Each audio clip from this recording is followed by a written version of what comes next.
What is going on, ladies and gentlemen? Welcome back to Out of Touch with kaiclips. Or Kai Schwemmer, my apologies. Dude, forehead check? Hold on, I gotta bring the hair in a little bit. Gotta bring the hair. Dude, the studio's falling apart. You know, I really hope we can soon settle in permanently to the new studio, because this shoddy old room, you know, it's really just not the same. We went from the highest of highs. There we go. Now the echo's gone too. Look, we're back in the old studio. We have an echo, mic issues. Ye old faithful studio. Yep, we're back in it. But hey, welcome back to Out of Touch. I am Kai Schwemmer, your host. Very excited to be with you on Martin Luther King Jr. Day. Shout out Martin Luther King Jr. Shout out Michael King. That's his real name. Shout out. But shout out to him for existing and giving me a day off of school, which means that I get to do my awesome show with you awesome people. And let's see who we've got. We've got Ian in chat, Ninglendo, Theophilus Bartholomew, Question 0007, Jubilee Green, Mike Richards buyout. Who else we got? Savsmaster, Gem Knox, Willie TV. Great to see you guys in the chat. Thanks so much for tuning in, gentlemen. I really appreciate you being here with me. Guys, it's been a long day. I'll be honest, it's been a long day. I hope you don't mind if I pour up a little bit. Can a brother pour up? Can a brother pour up? Everybody gets on a brother's case when a brother starts pouring up. I'm going to pour one out for my buddy Martin Luther King Jr. And yeah, you heard that right. Today we will be discussing the true story of Martin Luther King Jr. Perhaps not as in depth as some would hope. We could dive into some of the actual whatchamacallit, essays that he wrote that concerned his Christian faith. He had some unorthodox opinions. He professed a low Christology. He, was a serial adulterer. This is basically consensus now. In the last couple of years, I think everybody has just grown to realize that they've all basically admitted, yeah, you know, Martin Luther King Jr. was a serial adulterer. This is just the case. It's unfortunate. It's one of his character flaws. I think everybody just admits that now. But I want to get into a little bit of the history, a little bit of why he has become an important name, obviously, in U.S. history, because I think everybody's in this live stream. The majority of us, we went to a public school in the United States of America. Sippy time real quick. We went to a public school in the United States of America where we were taught basically about two things over everything else. One, slavery. Two, the Holocaust. And, of course, in referring to the former, Martin Luther King Jr. Is celebrated prominently. He's of particular notoriety. And, of course, he has a federal holiday, a paid holiday. He has become one of the kind of quintessential American characters. In fact, questions concerning Martin Luther King Jr. and the civil rights movement are included in the U.S. citizenship exam, the oral examination that you must take before becoming a citizen of the United States of America, which means the United States government has deemed the knowledge concerning the civil rights movement and Martin Luther King Jr.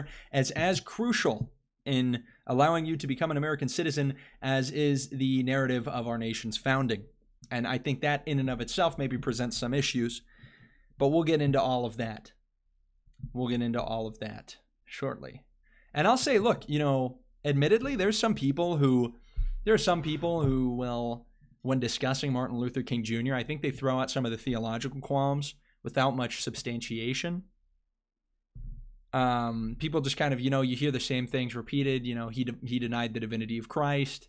He, did not believe in the virgin birth or the resurrection. Admittedly, I think the evidence, at least the evidence that I've read, that I was doing a preliminary reading of, it doesn't seem to be as clear-cut as people make that sound. It seems much more likely, you know, he practiced a low Christology. He did not believe in the same, his conceptualization of the divinity of Christ was not extended ontologically, I would say, or metaphysically, the same way that most mainline Christians would extend it. But it's not as if he was like an outright atheist. I think the more important thing to discuss when it concerns Martin Luther King Jr., and the thing that we'll discuss today, is the social gospel and the way that it was weaponized, the way it's being weaponized today in order to cause sweeping reforms. He did, yes, there's these quotes where when engaging kind of in a scholarly or in an academic way, here, I'll read you one of these quotes. This is interesting, right? This is a quote concerning, where is it? A quote concerning the,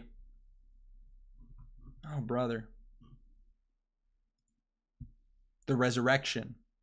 Here it is. He says, and this is interesting. He says, this doctrine, the resurrection upon which the Easter faith rests, symbolizes the ultimate Christian conviction that Christ conquered death. From a literary, historical, and philosophical point of view, this doctrine raises many questions. In fact, the external evidence for the authenticity of this doctrine is found wanting. And so, again, I think a lot of people expect it to be this outright, like the resurrection didn't happen, but he actually does something which is far more dangerous, which is to imply, these half measures, and in fact, there's actually not much evidence for the resurrection from a purely analytical, from a purely scientific perspective. But nonetheless, of course, every single person who grew up going to school at an American public school, elementary, middle school, high school, you're all familiar with the story of Martin Luther King Jr. You're familiar with the civil rights movement, and it's an important thing to discuss, and I think it cuts to the root of how the left and the right operate, and how a lot of what we're seeing, by the way, these days is kind of an offshoot of that, is a branching out of that. But how are you guys doing? Ooh, that's better. Ooh, oh man, dude, nothing like those first couple mates. Am I right, guys? Gentlemen, am I right? There's just nothing like those first couple hits of a yerba mate when you're sipping on it in the morning, in the late afternoon, while you're doing your podcast Out of Touch with kaiclips, which is also video streamed live. Type beat. Unknown user, good to see you there in the chat. Oh man, that is really bitter. Ooh. Delicious, delicious. Hellfire Agency posting cringe in the chat. Not ontologically the same as mainline Christians, says a man who follows Brigham Young's belief that Jesus was fathered by an alien. That's literally just like, you're literally a Redditor. You're literally a Redditor. You are a Redditor. And by the way, yeah, hey, that's kind of the point that I'm getting at, is that some of the differences that he had are disputes that still exist within the body of mainstream Christianity. A high versus a low Christology, these different arguments for the divinity of Christ, yeah, they absolutely change. Members of the Church of Jesus Christ of Latter-day Saints, we practiced a high Christology. Holy cow. Holy Reddit. I didn't know we let the Redditors in at the beginning of the stream. That we believe that Jesus was fathered by an alien? Oh my gosh, dude. Are we serious right now? Are we serious right now, my brother? Super Reddit take. You guys believe? What are you going to tell me next? That God the Father lives in a spaceship on the planet Kolob with his multiple wives? You're going to tell me that next? I'm going to lose it. I'm going to lose it if I see any more Reddit atheists. r/x-Mormon. If I see any r/x-Mormon Reddit atheists, I'm going to crash out. Anyway, we're going to dive into all of that. And then we'll also be doing something that's very fun. We're going to be reacting. Cleon Skousen, by the way, is total goat. I don't know why you're... Yeah. Well, you sound like a naked communist. You're bringing up Cleon Skousen? What, are you a naked communist? But anyway. So... I'm getting so distracted. We're also going to jump in and be reacting to some of the comments that were left on the latest Jubilee episode that I was a part of with Adam Mockler. Spoiler alert, almost all of them, that's maybe an exaggeration, a third is actually a pretty solid estimation, I would say. A third of the comments were just describing my facial expressions in the back of the video, which was so funny. And we'll probably do some clip farming there.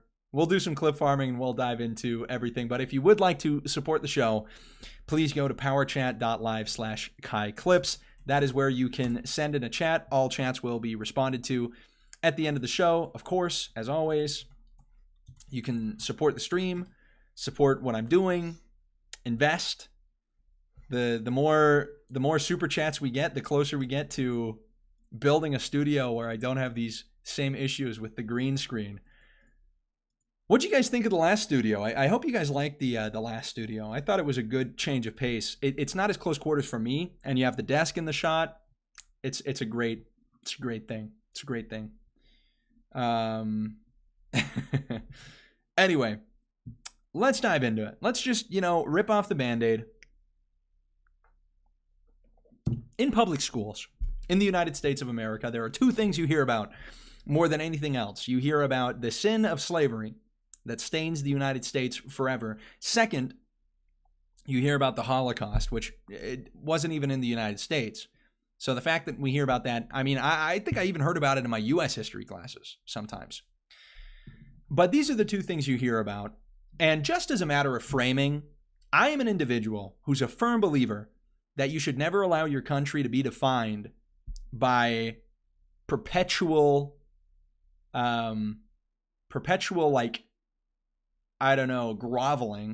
perpetual whining and repenting for every sin in a nation's history.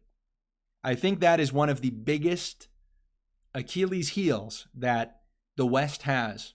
And we look at a nation like Germany, and this is maybe the appeal that I'll make to the left wing.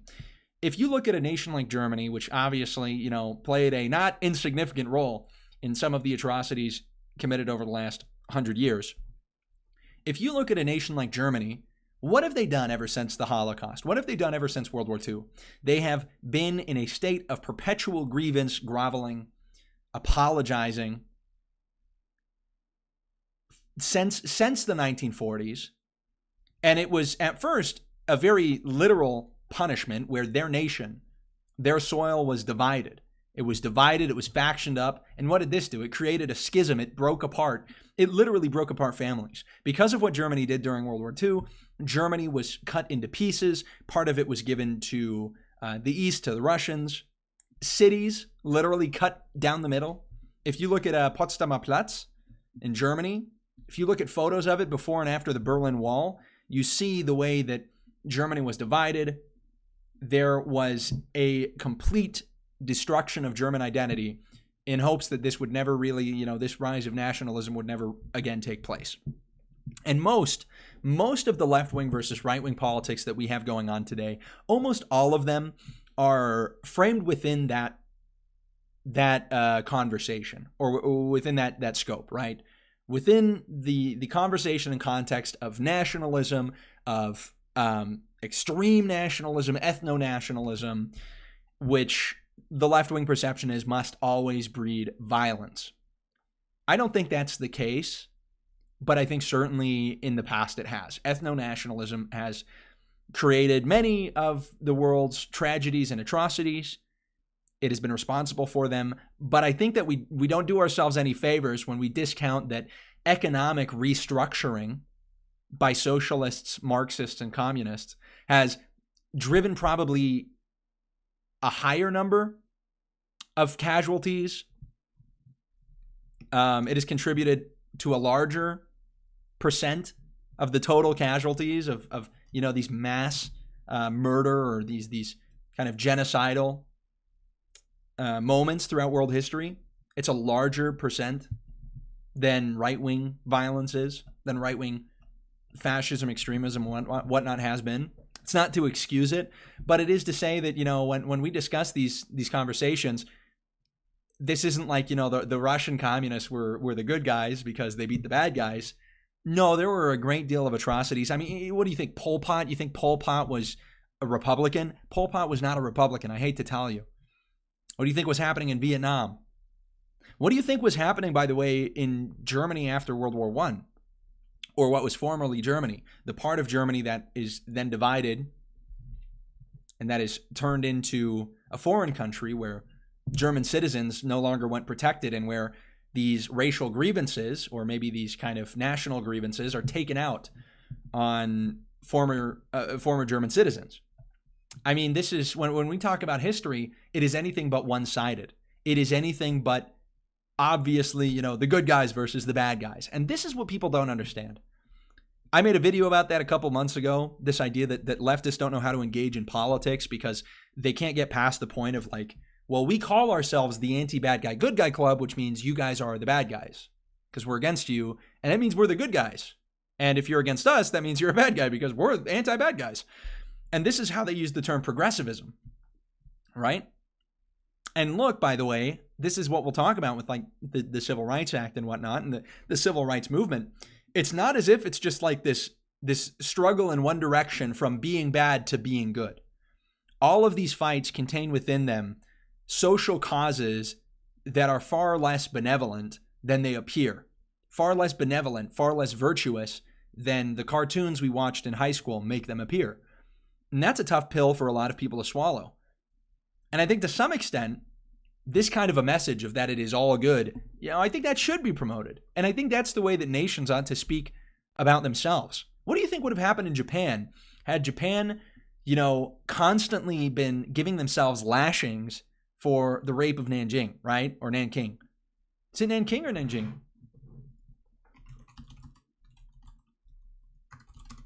Asian Mormon is going to have to correct us. Nanjing, that's what it is. Yeah, the Nanjing Massacre, the rape of Nanjing. This is a terrible thing. Of all the things that happened in World War II, I think the rape of Nanjing was probably top 2. Maybe the worst. If we're talking just about scope, like people don't hear about that. Hardly anybody knows about the rape of Nanjing because it's the conversation of World War II is so German centric. It's so German focused.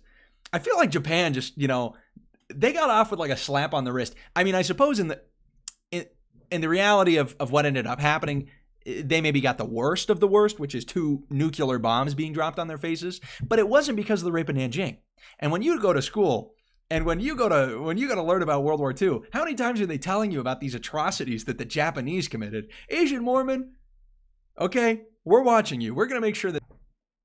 But this is all to say that the way we talk about history, it should not be a catalog. It should not be, you know, a reel, a slideshow of all of our worst moments with which we beat ourselves over the head in order to feel more guilt.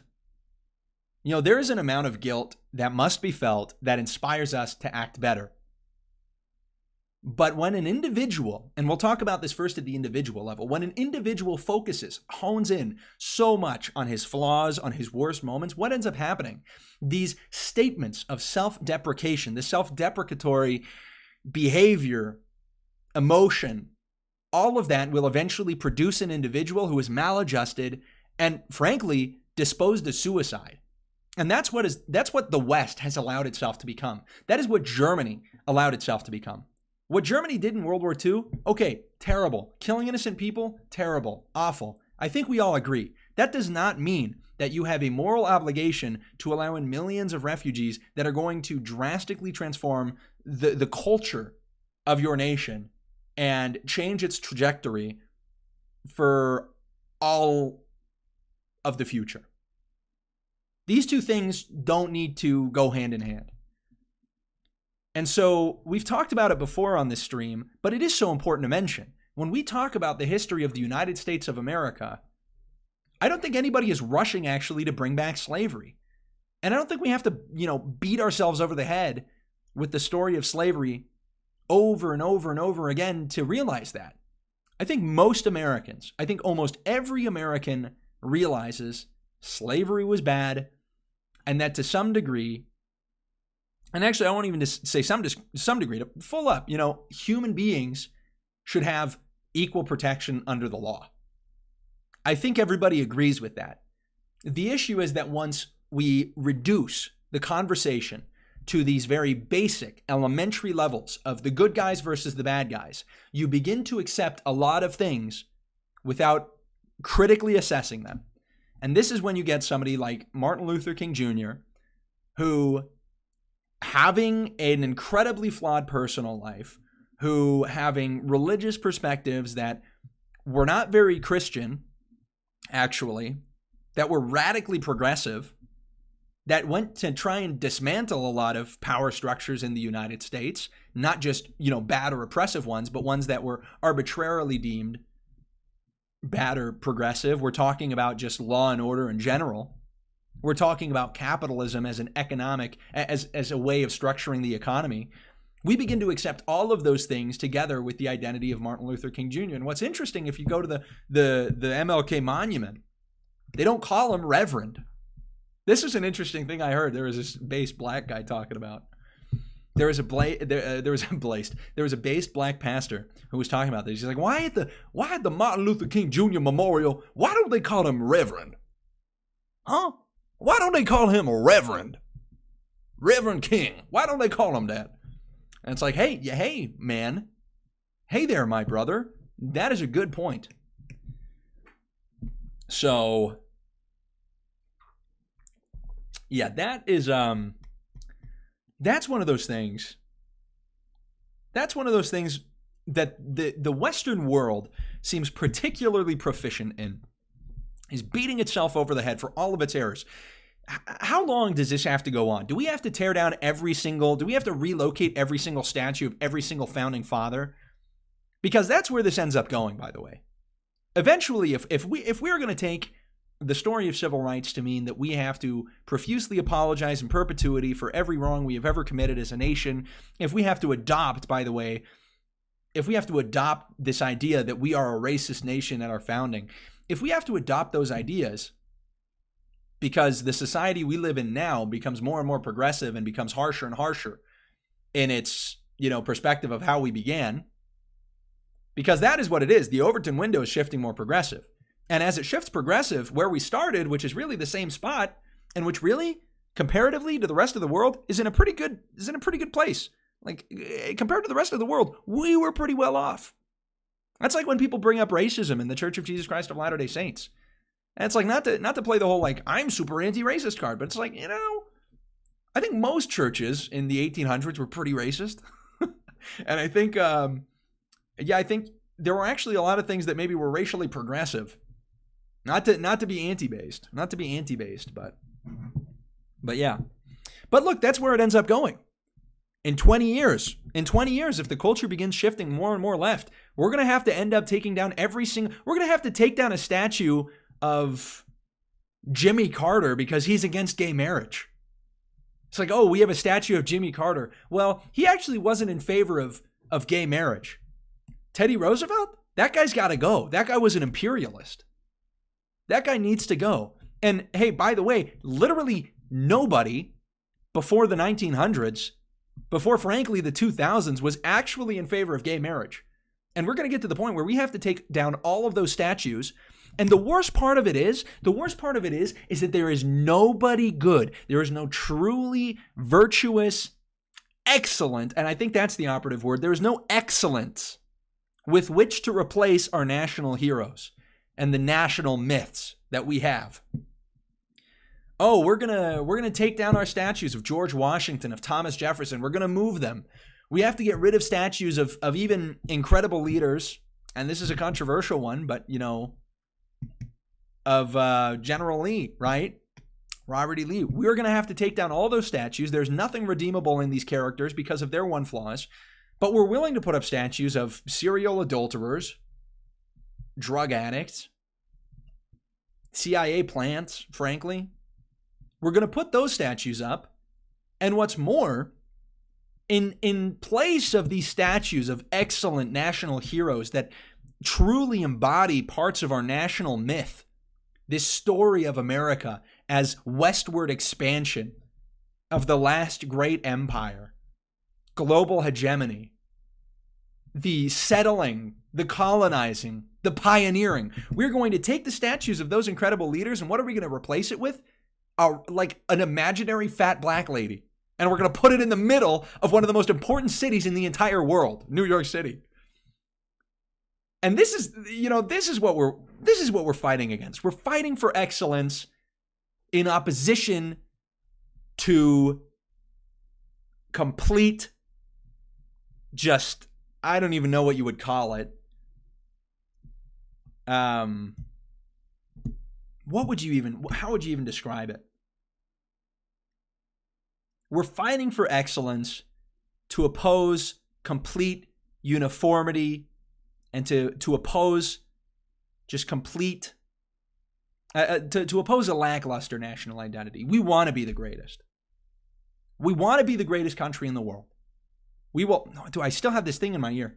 I literally haven't needed this in my ear the entire show. I'm such a goofball, guys.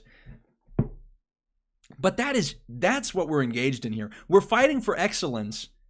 And what these people want to make us into is they want to make us just like any other country in the world. We're not like any other country in the world. The Constitution is a divinely inspired document. Our founding fathers were some of the best men in the entire world.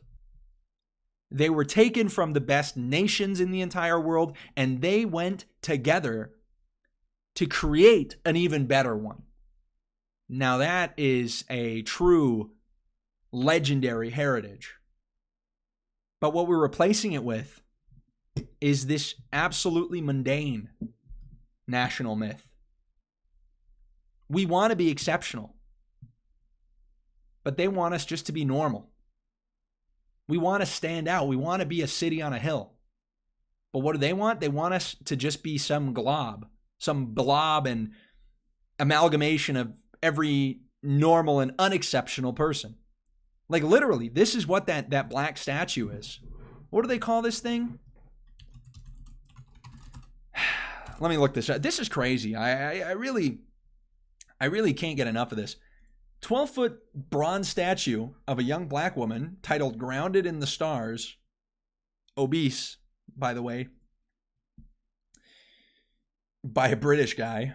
Lovely. Depicts an unidealized everyday black woman in casual clothing, wearing a t-shirt and pants, with her hands on her hips, standing at ground level. The pose subtly references Michelangelo's David because it's got the contrapposto, right? That's what it's called. Which is where it's like an imbalance, but it's a balance. Challenging traditional monumentality and who is deemed worthy of public commemoration. And yeah, that is exactly what it is. They challenge who is worth commemorating. And maybe we do have a disagreement. We have a disagreement there. Me and that British guy and me and every single progressive, we do have a disagreement. I don't think everybody should be celebrated. Oh my goodness, no. You think everybody should be celebrated? You think that, oh, congratulations, you are an obese black woman in shorts and a t-shirt, standing with your hands at your hips. Congratulations, we're commemorating that. We're going to make a monument out of you. We used to make monuments out of people who single-handedly conquered continents. We used to make statues out of people who came up with ideas so novel that they transformed nations. And now we are only making monuments that defy those excellent people. That's what bothers me. I yearn to be an excellent country. I yearn to be an excellent country again. I yearn for it, man. And so when we talk about Martin Luther King Jr., it's important. I'm dropping things. It's important to realize that his ascendance is also much more manufactured than it seems. And he is successful for particular reasons. And I want to say, in doing this stream, I was thinking back to a book that I read when I was in high school called The Invisible Man. You guys remember this book, The Invisible Man? And The Invisible Man that I'm talking about is by Ralph Ellison. The Invisible Man, Ralph Ellison. This book is a book that describes, this is very interesting. This is the synopsis. It says, hold on. It describes growing up in a black community in the South, attending a Negro college from which he is expelled, moving to New York and becoming the chief spokesperson of the Harlem branch of the Brotherhood, which is a communist group, before retreating amid violence and confusion. So this is interesting. Ralph Ellison here writes basically a pro-black book that challenges the way that black people were used by communists in this kind of anti and countercultural struggle that they were involved in. And I think MLK actually embodies this quite a bit. And so when I look at these issues, there's a part of me, when I talk about issues of, the issue of pornography, the issue of prostitution, there's a part of me that resonates a little bit with like these radical feminists, right?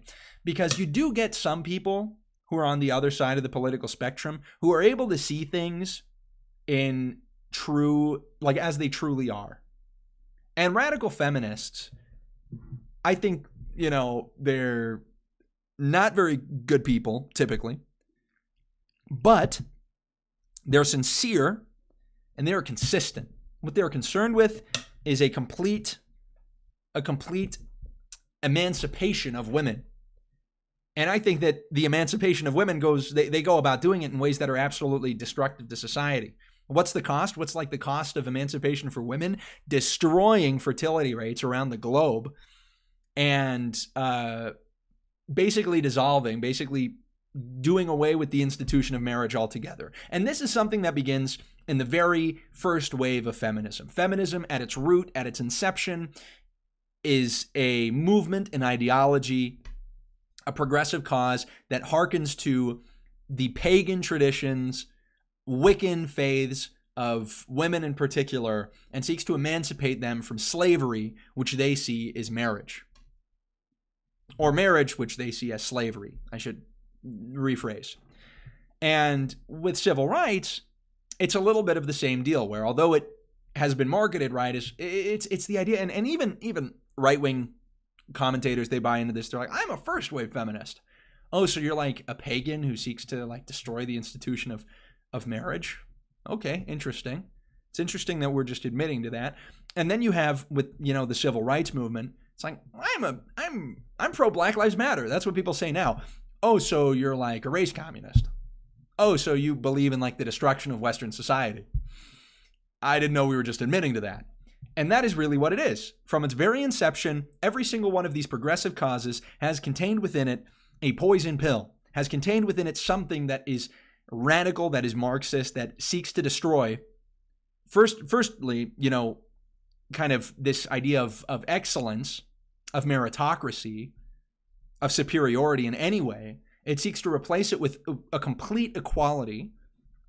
Other times it seeks to usher it in through the state, which is what Martin Luther King Jr. wanted. If you look into his sermons, if you look into the way that he actually used the gospel, he did not use the gospel or talk about the gospel as a means of emancipating man from sin.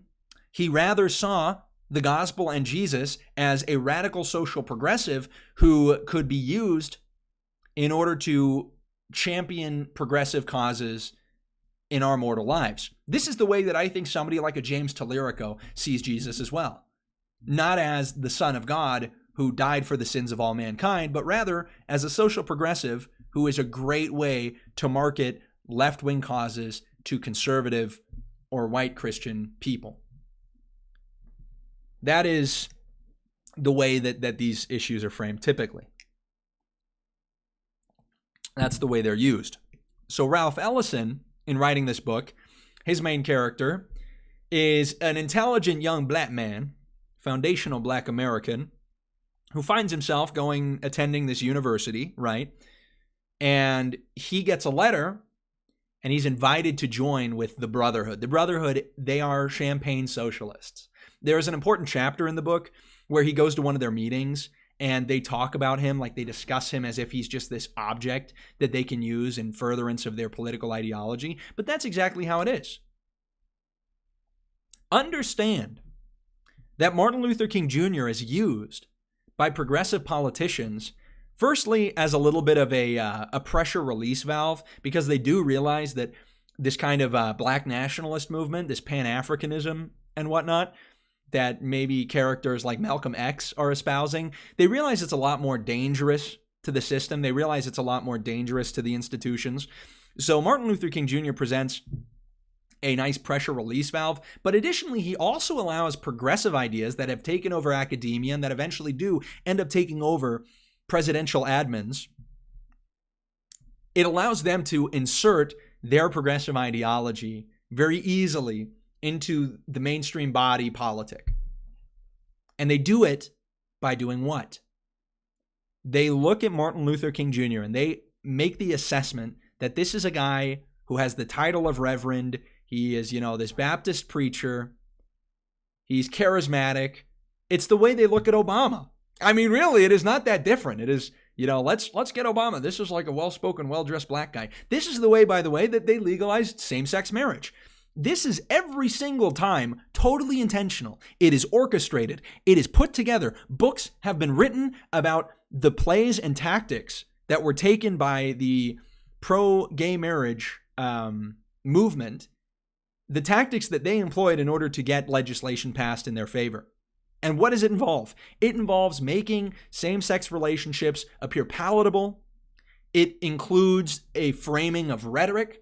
Where do you think the phrase love is love comes from? You think that's just something that organically overnight sprung up? Absolutely not. That is something that was tested. That was something that they had, what do they call these groups? In marketing, right? Where you toss an idea out at people and you see how they respond to it. A response group? Is that what it's called? You guys will have to tell me in the chat. This is the way this works. It's totally tailored. It's totally manufactured. The way it's then sold to you as if it is just this ambitious guy, this guy who's just standing up to authority. Focus groups, that's what it is. They have these focus groups. They throw out this terminology. Why do you think this is the same thing they did with Roe v. Wade? This is the exact same thing that happened with Roe v. Wade. This is the exact same thing they're doing with immigration, where you now have several, plaintiffs, right? Several individuals looking to sue the government. And a lot of the times they actually cause these things to happen. What do you think was the story with Rosa Parks? You want to have your entire perception of the civil rights movement collapse? That's when you realize that Rosa Parks was an intentional choice.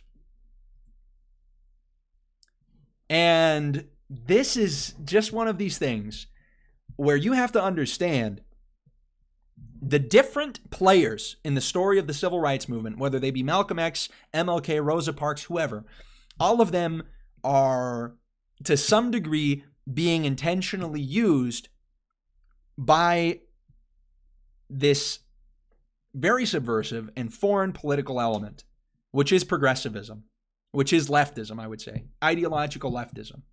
And what does it seek? This is your important, key point, key takeaway. What does it seek? It seeks to destroy meritocracy and inequality wherever it is found. And those are kind of the most basic principles upon which all of Western society ever has existed. It is strength. It is power. It is dominance. It is superiority. It is excellence. All of those things are threatening. Which is, by the way, as an aside, why leftists suffer from feelings of inferiority. When they champion causes of, Black Lives Matter or gay rights or anything like that, they do so likely out of an expression of their own feelings of inferiority towards those groups. And this is, I was actually just discussing this today. And we've read this before. This is so good. There is a political philosopher. There is a political philosopher named Dr. Theodore John Kaczynski who described this idea. And I know we've read this before, but it is important. It is important to read because he puts it in words that are far more succinct, far more clear than I could put them. This is not an endorsement, obviously. But here's the exact language that describes it very well. When someone interprets as derogatory almost anything that is said about him or about groups with whom he identifies, we conclude that he has inferiority feelings or low self-esteem. This tendency is pronounced among minority rights advocates, whether or not they belong to the minority groups whose rights they defend. Think about Renee Good, for instance. Think about Renee Good in Minneapolis. Think about any of the white leftists who you know that were, out in force for Black Lives Matter in 2020. They are hypersensitive about the words used to designate minorities and about anything that is said concerning minorities. The terms Negro, Oriental, handicapped, or chick for an African American, an Asian, a disabled person, or a woman originally had no derogatory connotation. Broad and chick were merely the feminine equivalents of guy, dude, or fellow. The negative connotations have been attached to these terms by the activists themselves. Some animal rights activists have even gone so far as to reject the word pet and insist on its replacement by animal companion. Leftish anthropologists go to great lengths to avoid saying anything about primitive peoples that could conceivably be interpreted as negative. They want to replace the word primitive by non-literate.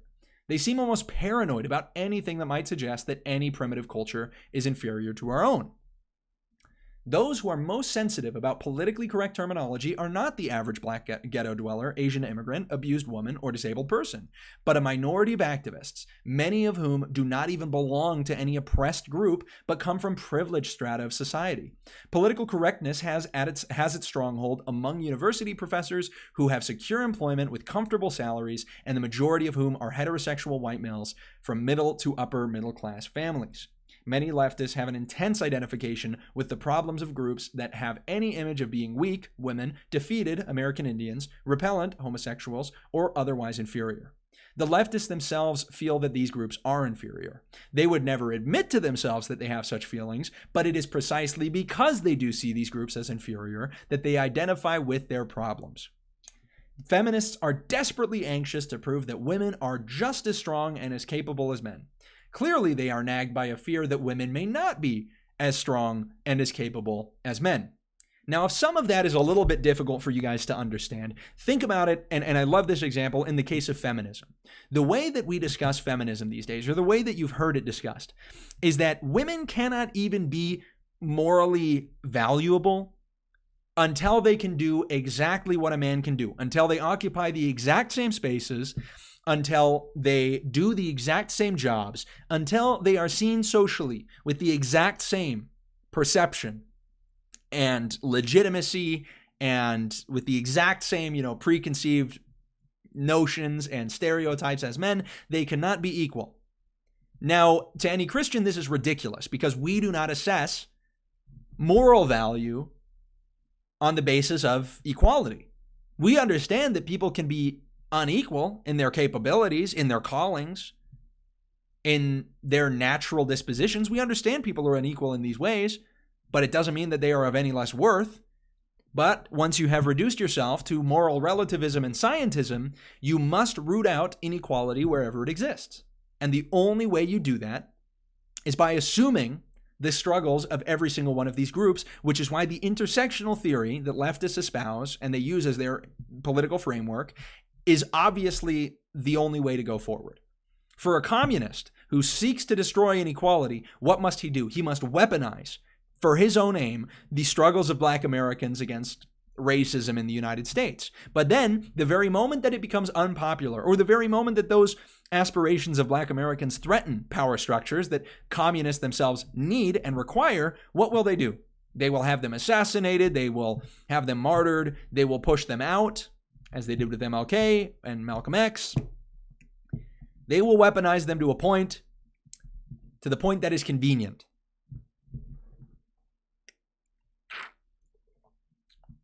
And I don't know, I like, the term broad is kind of funny. I like the term broad. Broad and rib, base terms. Anyway, leftists tend to hate anything that has an image of being strong, good, and successful. They hate America. They hate Western civilization. They hate white males. They hate rationality. This is in the 1970s, I think, is when he wrote this. No, 1996. Okay, I was totally off. 1996, but still. This is crazy. Was it? Hold on.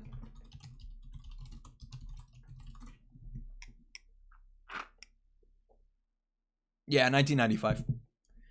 My apologies. Nonetheless, truly, truly sage, an oracle. They hate white males. They hate rationality.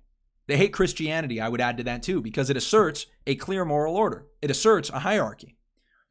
The reasons that leftists give for hating the West, etc., clearly do not correspond with the real motives. They say they hate the West because it is warlike, imperialistic, sexist, ethnocentric, and so forth. But where these same faults appear in socialist countries or in primitive cultures, the leftist finds excuses for them. Or at best, he grudgingly admits that they exist. Whereas he enthusiastically points out, and often greatly exaggerates, these faults where they appear in Western civilization, which is the point that we were making with MLK. MLK did not have a very good relationship with women. He was a serial adulterer. Yet, this harem is a problem only for Thomas Jefferson and not so much for Martin Luther King Jr. Thomas Jefferson founded the country. Martin Luther King Jr. had a great contribution to the civil rights movement in America. But you will only ever hear the faults of one being broadcast on the news. We'll keep reading. Thus, it is clear that these faults are not the leftist's real motive for hating America and the West. He hates America and the West because they are strong and successful. Words like self-confidence, self-reliance, initiative, enterprise, optimism, love that, optimism, play little role in the liberal and leftist vocabulary. The leftist is anti-individualistic, pro-collectivist. He wants a society to solve everyone's problems for them, satisfy everyone's needs for them, to take care of them. He is not the sort of person who has an inner sense of confidence in his ability to solve his own problems and satisfy his own needs. The leftist is antagonistic to concept of competition because deep inside he feels like a loser. Art forms that appeal to modern leftish intellectuals tend to focus on sordidness, defeat, and despair, like that statue we saw. Or else they take an orgiastic tone, throwing off rational control as if there were no hope of accomplishing anything through rational calculation, and all that was left was to immerse oneself in sensations of the moment. Modern leftish philosophers tend to dismiss reason, science, objective reality, and to insist that everything is culturally relative. It is true that one can ask serious questions about the foundations of scientific knowledge and about how, if at all, the concept of objective reality can be defined. But it is obvious that modern leftish philosophers are not simply cool-headed logicians systematically analyzing the foundations of knowledge. They are deeply involved emotionally in their attack on truth and reality. They attack these concepts because of their own psychological needs. For one thing, their attack is an outlet for hostility, and to the extent that it is successful, it satisfies the drive for power. More importantly, the leftist hates science and rationality because they classify certain beliefs as true, i.e. successful or superior, and other beliefs as false, failed, or inferior. The leftist's feelings of inferiority run so deep that he cannot tolerate any classification of some things as successful or superior and other things as failed or inferior. This also underlies the rejection by many leftists of the concept of mental illness and of the utility of IQ tests. Leftists are antagonistic to genetic explanations of human abilities or behavior because such explanations tend to make some persons appear superior or inferior to others. Leftists prefer to give the society the credit or blame for an individual's ability or lack of it. Thus, if a person is inferior, it is not his fault, but society's, because he has not been brought up properly. This is real. This is so real. And this is what we talk about all the time. This is truly the issue that has driven every single social conflict we have been involved in. This is where you get the Frankfurt School. This is where you get Marcuse. This is where you get all of these leftish intellectuals who are obviously struggling with these feelings of inferiority, but more than that, a crippling fear of what could happen if nationalism rises again. A crippling fear of what happens when young white men stop apologizing for who they are. And so that's been the strategy. The strategy has been to beat us over the head with everything we have done wrong ever, so that we are crippled, and that so eventually we will never even think about organizing in any kind of way to the benefit of the nation for strength, for growth, for success. It is much better for everybody to be equal, for everybody to be the same. And this, frankly, is exactly what happened in the war in heaven. And this is why Jesus is necessary. Because look, the inequalities that exist in humanity and nature, they suck. They do suck.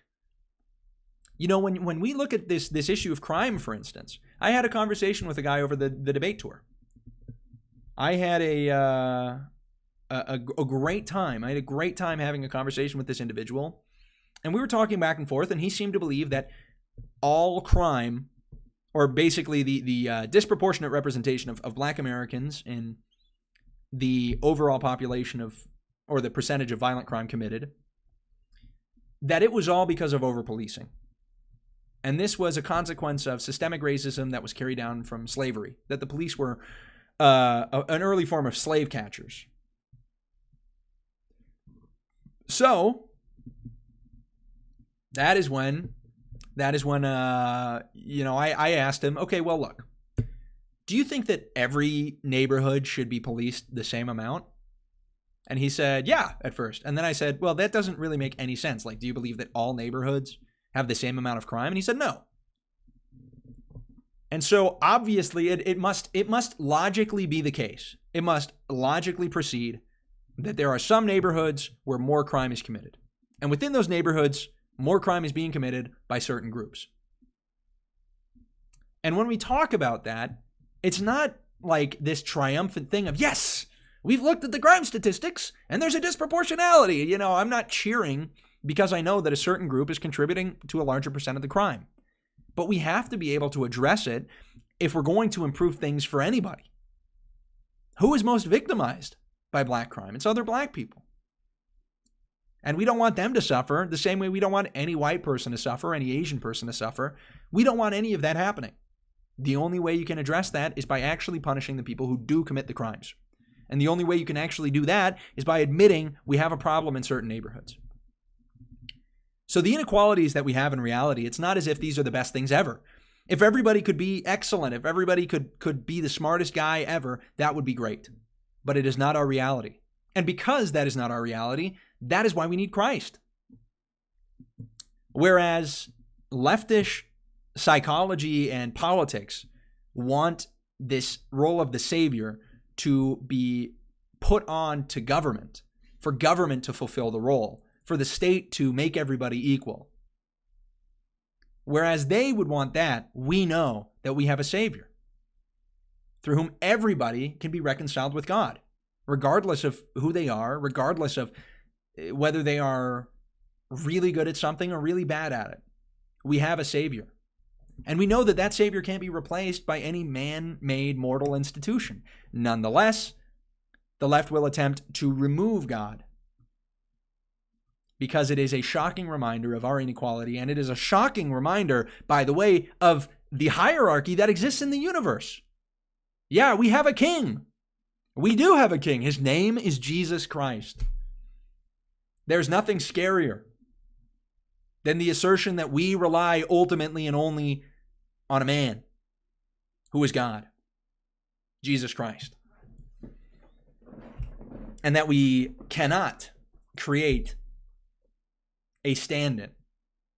And there will be attempts made. There have been attempts made to do this from the very inception. Satan attempted to do that. Satan attempted to say everybody is going to be equal. Everybody is going to be saved. This was his argument in heaven. He said, before the world was founded, or rather before we were sent to it, he said, in this debate, in this council in heaven, what did he say? He said, I will save them all, but the glory be mine. No man, not a single one, should fall, but they won't have choice. They will not have agency. Agency requires inequality.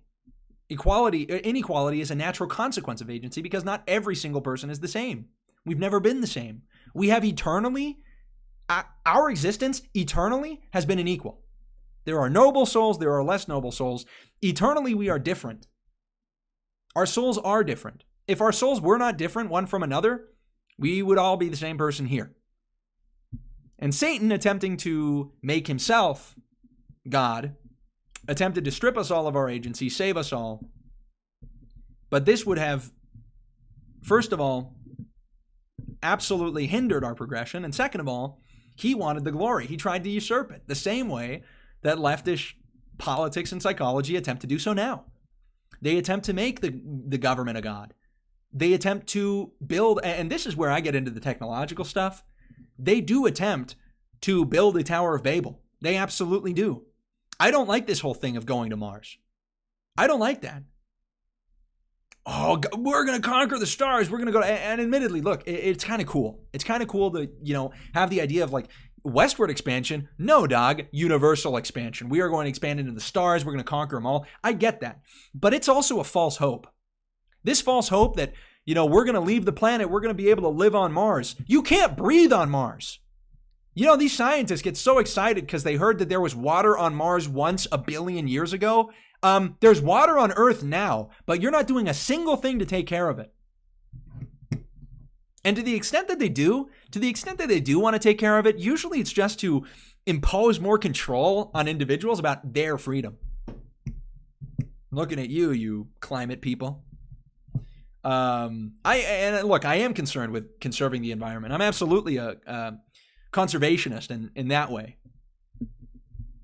I do believe we have dominion over the earth, and that means we take care of it. We are stewards over the earth and its animals and everything that's on it, primarily of humanity. But I hate this argument, this idea that we are going to build our way to the stars. We are going to build our way to the heavens. People tried that once, and then everybody started speaking Chinese and Mongolian. How'd that go, dude? That was, I think, the first attempt to get to Mars. You know how it ended? It ended with one guy, he said, hey, how are you doing over there? Do you need me to toss you a hammer? Are you doing well building that tower? And the other guy replied, 我很好，冰淇淋. That's how it went. That's how it went. And you know what's going to happen? Controversial take here, I think we did go to the moon. You know what, guys? I believe it. I believe we went to the moon. Maybe in right-wing circles now, that's a controversial point. That's a controversial point, this idea that we've gone to the moon. I believe it. I 100% believe it. And what's one of the common retorts? What do people say when you say, well, I think we did go to the moon? What do they say? They say, really? We went to the moon? Then why is it that we have never been back? You want to know why we've never been back to the moon? Because there's nothing up there. Because nothing on the moon or on Mars is going to be anywhere near as useful to us as what we have on Earth. You want to know why we didn't go back? Because we got up there and it was a bunch of like stupid rocks and dirt that we had on Earth already. And it was awesome beating the Russians. Look, based. Western excellence. We beat the Russians. We put a man on the moon. That's based. That's epic. Or we were intelligent enough to fool everybody.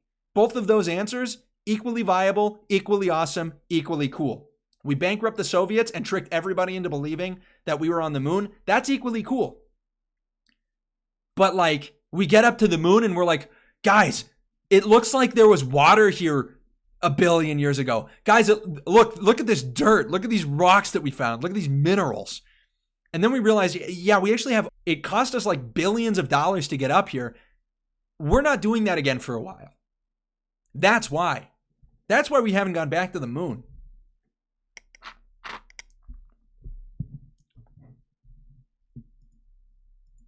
That's my take on it. Controversial take, I know.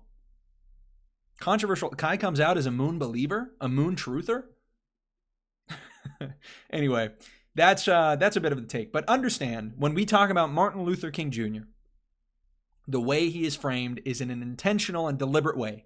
And it is to rope in socialist and communist ideology because, and maybe we didn't even talk enough about this, but he believed in the social gospel. He believed in the gospel, which has been basically taken. It has taken the role of Christ, and it has turned him into a progressive politician that is wielded like a Pokemon card in order to fight for whichever social cause you agree with most.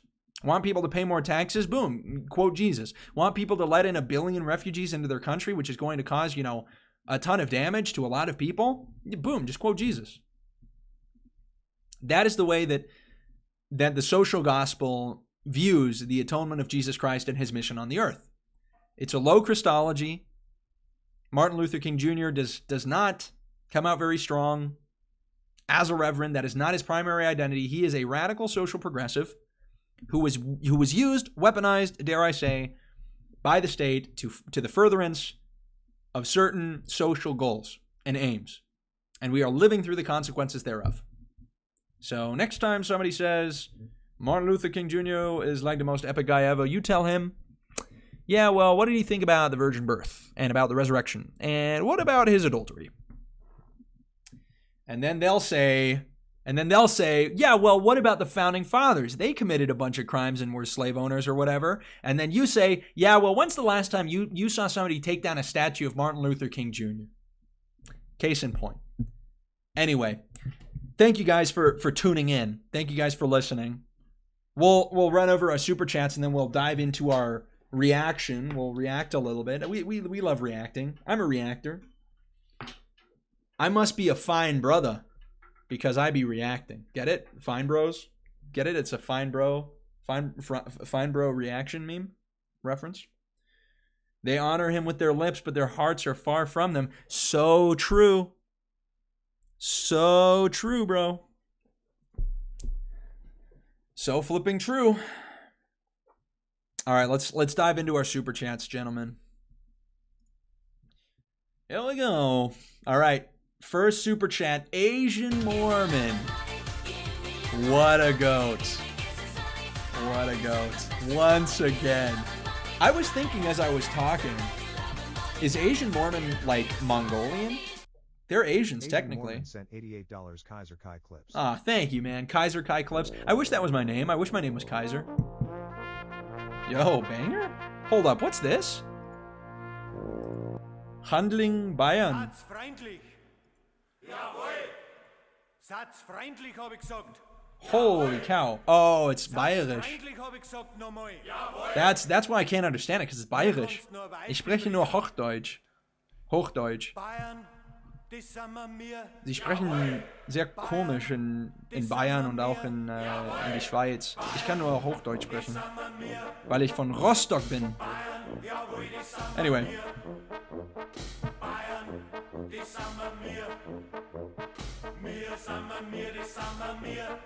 Banger.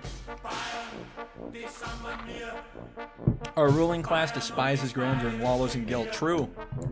True, dude. Have you lashed yourself? Have you hit yourself with a rod, with a steel rod yet? Have you hit yourself? Have you whipped yourself with a leather whip yet for being white, for being cool and awesome and wholesome and based? Have you done that yet? Oh, you haven't? Why are you alive, literally? Have you apologized yet? And then there is, to be fair, there is also this other point where it's like, dude, who is apologizing for being white? I think we're over that. Truly a banger here. Truly a banger here from Asian Mormon. He's got interesting song requests. He's a German connoisseur.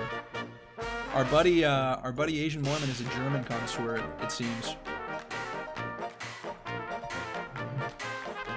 All right, let's see. I'm gonna pull up the Jubilee thing. We'll get to what is love is Jesus. I have lost faith in you all. I had hopes, but small thinking. What do you mean love is Jesus? I do believe love is Jesus. What is this? If that's how you define MLK, how do you not see Charlie Kirk as used in the same way? My brother in Christ, who is talking about Charlie Kirk? You're the only one talking about Charlie Kirk, dude. You are the only one talking about Charlie Kirk here. And also, yeah, I agree. Like the TPUSA action, to some extent, like I do see that there is right-wing weaponization of the gospel. We talked about that yesterday. Why didn't you tune into the show yesterday? It's always, I don't know. It's always that, right? It's always the I've lost faith in you guys. Listen to the show yesterday, and you'll get the opposite take from today. Or not the opposite, right? It's consistent, but you'll absolutely get the. You'll absolutely get the whatchamacallit, the perspective from the right. And also, he says, I asked a question. Yeah, it's a rhetorical question. He said, if that's how you define MLK, how do you not see Charlie Kirk as used the same way? That's not a question, that's a rhetorical question. That's, you see him that way. That's, how do you not see him that way? That's a rhetorical question. It's leading.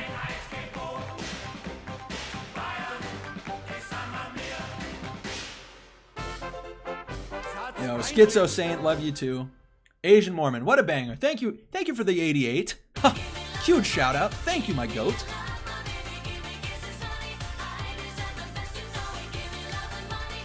Anyway, Juberry. Juberry sent $5 Kai. Please look up Jeffrey R. Holland's recounting of a story told by Leo Tolstoy. It starts, Leo Tolstoy wrote once of a priest who was criticized.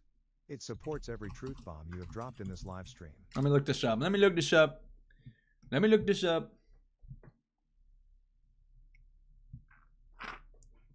Love is Jesus. Hey, don't be mean. Love is Jesus. Don't be mean, love is Jesus. Don't call me dumb for not understanding your question. My apologies. If you'd like to send a full question, send it full. I can't promise you I'm going to get to it. Be therefore perfect eventually. Yeah, that's a total banger. That's a total banger. Be therefore perfect eventually.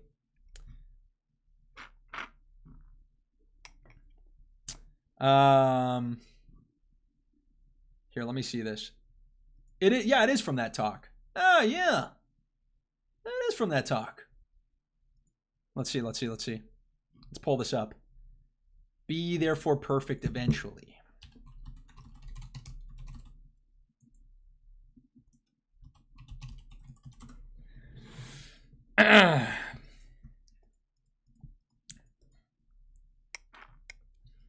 Love is Jesus. This is the last thing I'll say. Love is Jesus says, if you clarify MLK as used by the deep state as a manipulation politically, how do you not see Charlie Kirk as the same? You won't talk about it.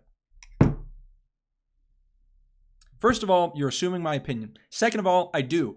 I do absolutely think that Charlie Kirk was a pressure release valve for more radical elements of the right. 100% I believe that. What are you talking about? Why are you assuming my opinion? Why don't you just ask me? Why the how do you not see? The how do you not see is rhetorically charged. It is a rhetorical question, and it is leading. You could ask, do you believe? Do you believe would lead me to presume that you have a good faith, good-natured question, and you're investigating my opinion. But the how do you not believe? That's a little bit of a leading question. Couldn't we agree? Couldn't we agree on that? I don't think I'm being crazy there.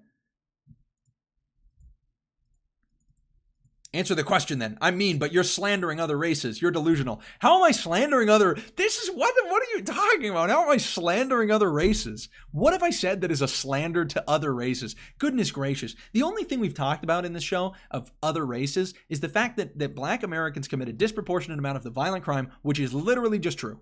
Which is literally just a statistical fact. So anyway, I appreciate you listening. I hope you can listen even more and not presuppose my own opinions. But I love you. And I care for you. Despite not knowing you. Despite the way you frustrate me, I love you. Where's the Leo Tolstoy quote? Thank you, by the way, Juberry, for the... was that Juberry? Yeah, Juberry. Thank you for the super chat. We love you, big guy. Here it is.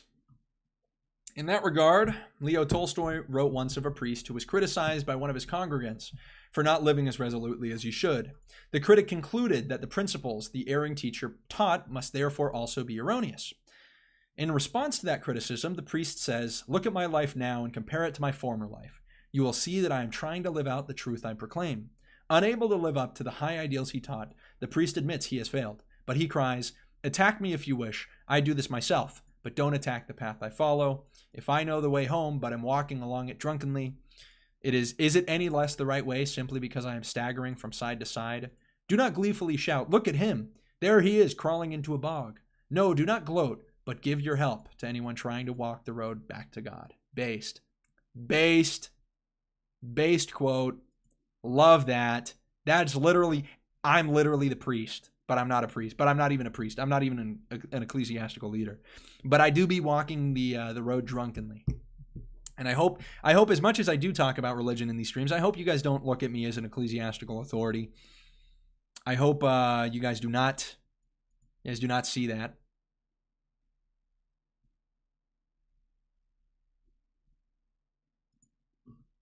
I hope you guys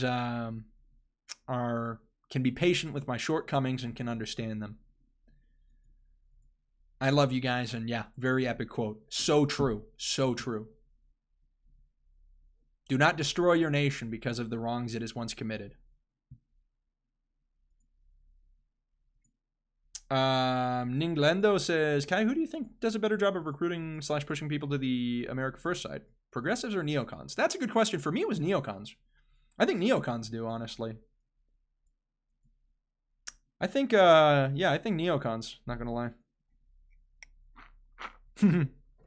Every dead meme 32 says, I'm Catholic, so I definitely don't. Hey, that's okay, man. That's okay. I understand. I understand. I understand.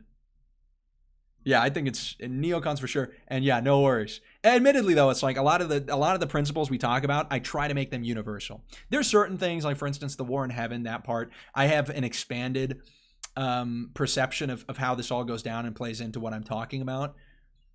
I have an expanded view of it, right, because of my theology, but I try to make every single discussion or principle pretty universal for Christians. And I think it is, right? You know, this principle of Christ being this, you know, necessary atoner, and the way that secular society tries to replace God, tries to replace Christ and the atonement. I think that's pretty, I would be surprised if you disagree with that. But I am glad you do not look to me as an ecclesiastical authority. Whatever the reason for it, I'm glad you do not put that mantle on me. Anyway, guys, let's jump in here to react to some of these comments. We're gonna clip farm them a little bit. Let's see what we get. These comments are so funny. I can't wait to go over them. I haven't read them in a bit. I've not read them in a bit. Give me a second. I'm doing some adjusting on my end. Do some framing adjusting.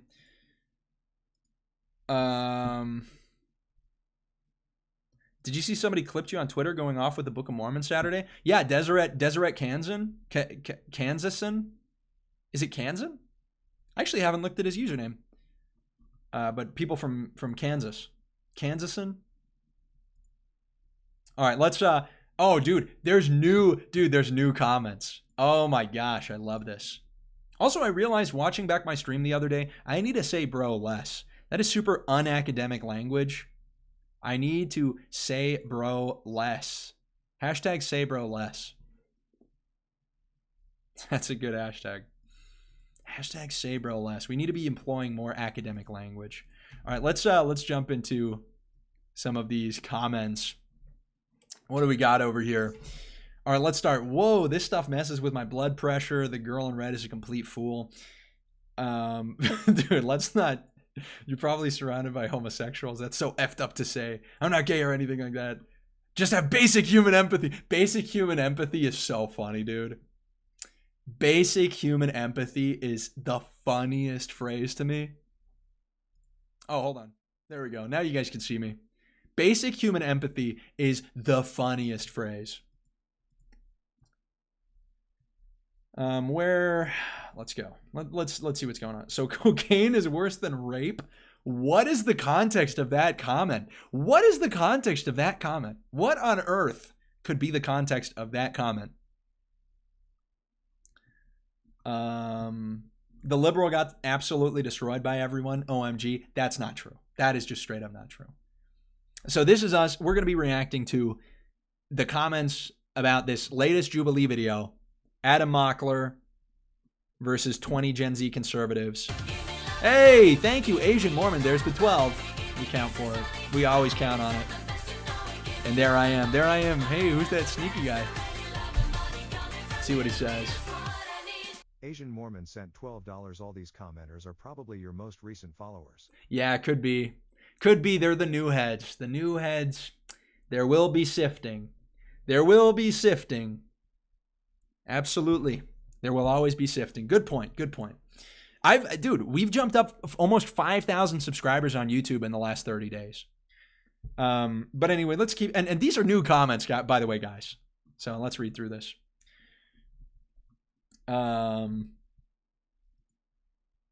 Is this me? As a conservative, I realized that they picked 20 morons except blue. Oh, no, that was Marty. That was Marty. I bet that Egyptian guy's been deported. Habibi dude needs to be quiet. That's pretty funny. That is pretty funny. There it is. There's the first reference. These people all have the same lost dog look in their eyes, usually with a misplaced smile. I'm not saying they're slow, but nah, yeah, I am. I don't know what else to call it. That's at least he's honest. At least he's honest, man. Let's see what else. If I look smile up, if I control search for smile, I guess it hasn't loaded, so they're not gonna pull up. Okay, well we'll just keep going then.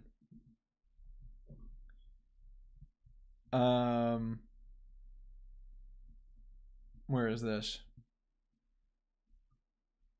I want to find a couple where they mention the day one. The smile got mentioned so much.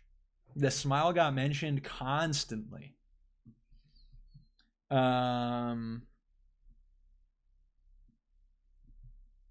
see. 1340. Dude, the smirking guy with the long, dirty blonde hair in the back. He's so annoying. I can't focus on the video. Let's see it. Or was it not? Was it legit? I'm not sure, but can I ask you a question? No, that scares me. Do you think elections can be stolen? Let me finish my point. Do you think it's impossible They for hate elections me. to be Of stolen? course. They hate me. Bro, I just started smiling and they hate me. Let's see what else we got here.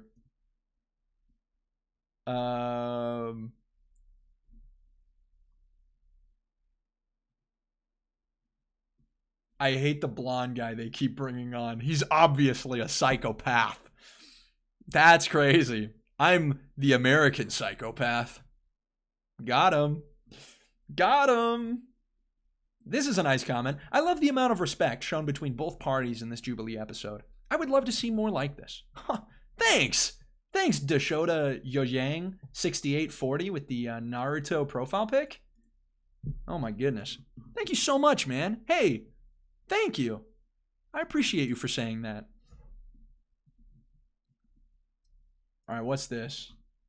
Holy yap. The guy in the back thinks he is smart. ... Cool. ... Until he's the one on the chair. Face and neck red. What? 1 frog versus 20 bees? What is that? Oh, I guess frogs eat bees. Why that reference? That does not make any sense. Why use that metaphor? Why use that metaphor? Yeah, guys. Hey, tell Tim Pool to bring me on. Somebody tell Tim Pool to bring me on. Kai on Tim Pool cast. We actually almost were on that show a couple years back. And then it didn't happen, unfortunately. But tell him to bring kaiclips on. Yeah, that tall, blonde, handsome guy keeps distracting me. Yeah. Hey, what's up with that tall, blonde, handsome devil in the back there that keeps smiling so seductively? I must say, Kai seems a lot more intelligent than he appears sitting behind Adam, laughing and rolling his eyes, lol. Kai seems a lot more intelligent than he appears. I guess she's judging by the conversation that I seemed more intelligent. You don't say that when I can open my mouth and speak, I seem more intelligent than I look, than I appear. What an interesting comment. Hey, Heidi, thanks. Thanks, Heidi. Thanks, Heidi? Question mark? What else do we have here? Again, with these weird metaphors. 1 intellect versus 20 dodo birds. What is up with these metaphors? Why is it dodo birds? Those two things don't even have anything to do with each other. Is it because like dodo sounds like dum-dum or something? This makes no sense. Hold on.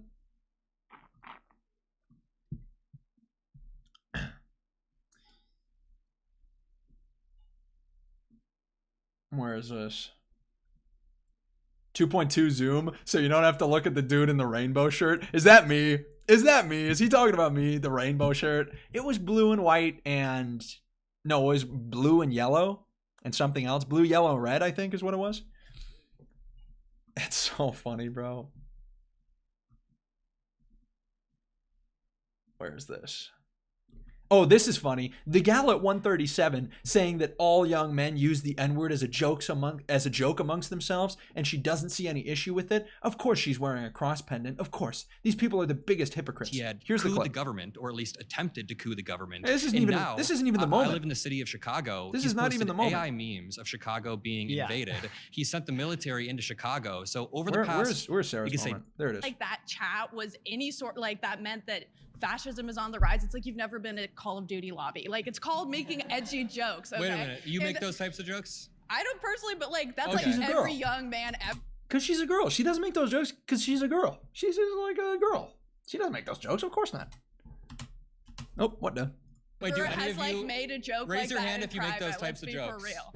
Like Okay, so no one will actually admit it because it's kind Yeah, that was of crazy. weird to me. Raise your hand if you say the N-word. Make those types of jokes. everyone makes those types, and that means you have like I no don't. male friends if you've like never No. been in a room where people My like, male friends say tell- the N-word as a joke. Like it's No, like my male everyone friends- does that, and you know it's true. Listen. And it's like if No, not, you're probably not surrounded everyone by does like that. homosexuals. 'Cause- Okay, my male friends and I tell each other to like kill themselves. We do funny Oh, stuff. okay. Oh, that's so shocking. He's claiming that his male friends don't use the N-word. He's claiming that his male friends don't use the N-word. You want to know who he's friends with? You guys want to know who he's friends with? Oh, that's me. Hold on. You guys want to know who Adam Mockler is friends with? Let's look this up. Adam Mockler. Let's look this up. Let's do some research. Let's dive into the data. Let's just dive into the data real quick.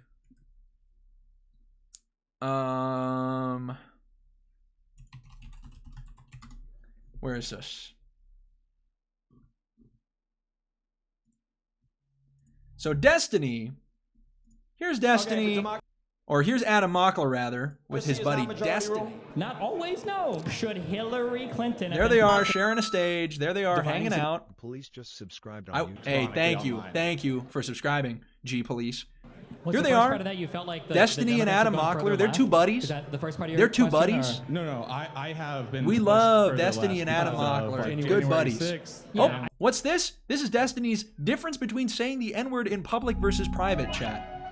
Is there really a difference between saying the word on stream and in an offline chat? I don't know. I can't really talk about this Hold because on. anything I do, it's just like the accusation is going to be that I'm just biased. Like I'll run over this one time. I don't know but I mean it's nobody that is already on this side of like wanting to be a fucking retard is ever going to change their opinion anyway. So like if like it's like people keep saying that like is it really different saying it like in a private conversation versus saying it like in public while you're streaming? Like I don't know, dude. What do you think? If a conversation had been leaked where it was like, oh, PewDiePie, said something or whatever in a private chat versus saying it on stream, do you think the reaction would be different at all? Like, I mean, clearly there's a little bit of difference, right? I've never called PewDiePie a racist either. I don't know if PewDiePie is racist or not. Maybe, like, there might be a decent chance based on what's, like, going on. But I mean, like, there's more than just saying it, right? Like, Destiny literally did a video about N-word apologetics. And Adam Mockler is saying that he and his friends don't use the N-word? Are we serious, Adam Mockler? Destiny has dropped so many tactical N-bombs. Like Vosh. Like Vosh. So anyway, I just thought that was hilarious. I wish Sarah would have called him on that. But to be fair, I didn't even know that he and Destiny were friends. But yeah, that was funny. Yeah, Yowza in the chat. 34 viewers is nuts. Go debate Parker. Parker won't debate me. Parker is scared to debate me. Yowza, you say that as if I would not be totally down any day of the week to debate Parker. Parker won't debate me. He has said so on his stream. Like, that's what's funny about this. I love when they pop in and they're like, you're scared to debate Parker. He said that he refuses to debate me. It's like, I don't know what to tell you. If he's down, we'll do it. If he's down, so down. So down to do it. Aren't you the guy that got smoked by Dean and your hands were trembling? You look familiar. So first of all, how do you watch that video and take away that Dean Withers smoked me? He had to hit his anxiety pen. I was calm, nonchalant, based and epic, admittedly pumped up 300 milligrams of caffeine without eating a thing. My hands are shaking right now, dude. My hands are shaking right now because I'm wired. I'm wired to the bones, wired to the gears. But that's a side effect of the caffeine. If you think that Dean Withers, I'm not a tall guy, but Dean was shorter than me. I have probably 40 pounds on Dean Withers. It's like, really? He had to hit his anxiety pen. So anyway, we'll keep going. Let's see what we have here. Oh yeah, there's the dirty blonde hair comment. Let's see what else we get.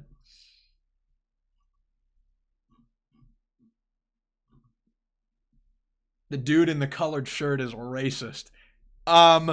Actually, we don't call them colored shirts anymore. We call them shirts of color. You really are calling me a racist, and you're gonna sit here talking about colored shirt? Yeah, it's a shirt of color, you flipping racist. Get the freak out of here. Take your downvote. Your name is literally ISIS. Your name is literally ISIS, and you're telling me, talking about colored shirt? No, it's shirt of color. Thank you very much. All right, come on. Anyone else want to slap the smug guy in the background of the Mockler camera shot? Dude, they want to slap me. I didn't do anything. They want to slap me and I didn't do anything. I literally just sat there smiling because I'm such a nice dude. I'm just having a good time. I'm chipper. I'm jovial. They want to hit me. They want to cause violence against me. They want to cause violence against me. Colored shirts matter. That's so real. The blonde hair polo shirt guy is particularly egregious. He may be the only one who handed this dude an L. Boom, boom. There it is. This chatter thinks I'm the only one that handed Adam an L. The blue blonde-haired polo shirt guy, bro. Get out of it. Oh, no, wait. That's a different... They were talking about Marty. Never mind. That's an L on me. That's an L on me. My shirt was like it's not really a polo shirt. It's a rugby shirt.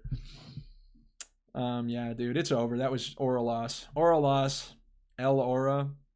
The guy in the background smiling is clearly a psychopath. So funny, bro. So funny. What else do we have here?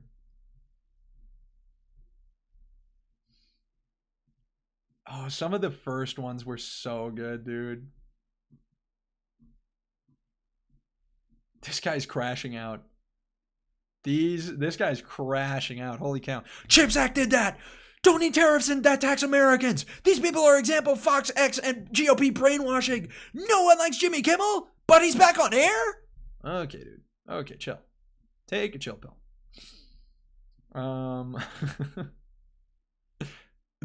I went in 30 minutes in before this absolutely ticked me off. The out of touch mindset? Out of touch mentioned? Out of touch referenced? Is that out of touch with kaiclips? Is that what he's talking about? I've got the out of touch mindset. That's why we named the show what we named it. Didn't the guy in the red, teal, purple, and yellow get destroyed by Mehdi Hassan already? I actually think that I destroyed Mehdi Hassan. What do we? Kreblub, good point. Kreblub in the chat says, anyone who thinks it's weird how much Kai is smiling has never been to Utah. Kai is actually the meanest person from Utah. That's true.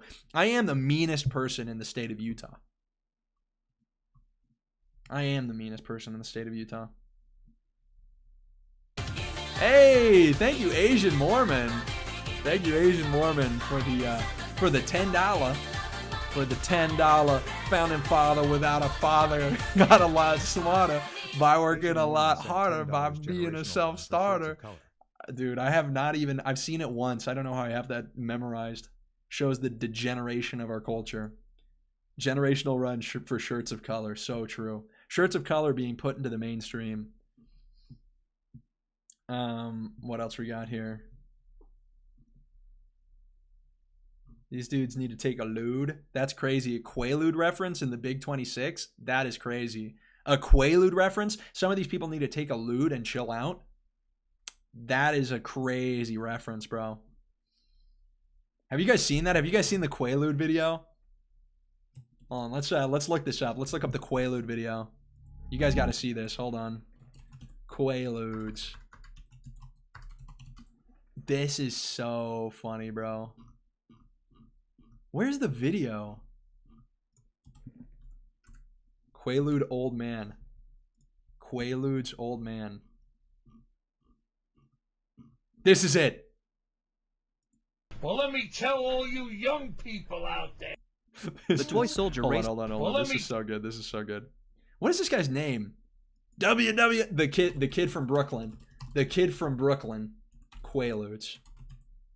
That's the guy's name. There it is. There it is. Ladies and gentlemen, the kid from Brooklyn. Quaaludes. Hey, the big man's back. www.thekidfrombrooklyn.com. You ever see them signs on the highway billboards years ago? I'd walk a mile for a camel. Or they used to have cigarette commercials. The guy used to say I'd walk a mile for a camel. Well, let me tell all you young people out there. The big man would walk 20 miles for a Quaalude. Let me tell you. That was the drug back there in the late 70s and 80s. Quaaludes. The good old Aurora 714, and they changed it to lemon. I tell you. Can you not see? You guys can see. You're lying. Yeah, he's spitting. He's so excited, the good bro. old Aurora 714, and they changed it to lemon. I tell you. I wish I had a couple of them fucking lemons now. That was the best fucking drug ever made. It was so fucking good. The government took them off the fucking market because they were putting the fucking drug dealers out of fucking business. All right, let's end that there. My apologies for the language, fellas. But a Quaalude reference in the Big 26? Nuts. A Quaalude reference in the Big 26. Crazy. Anyway. Oh, and there it is. Luigi Mangione is a hero. Oh, well, kind of proving our point, Little Willy. Kind of literally proving our point, Little Willy. Little Willy.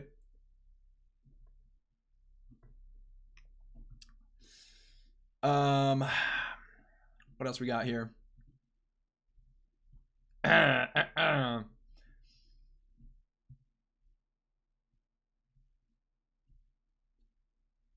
Wait.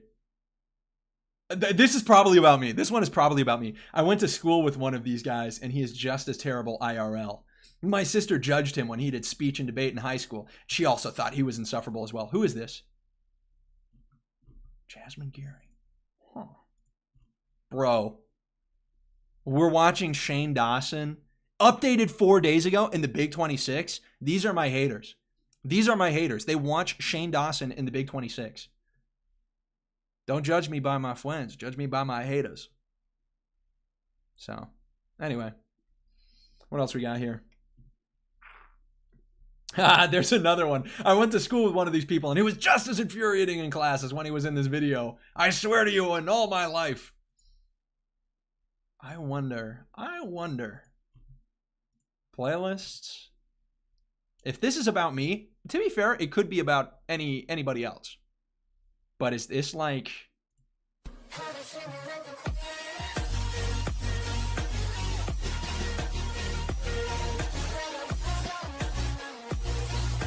All right.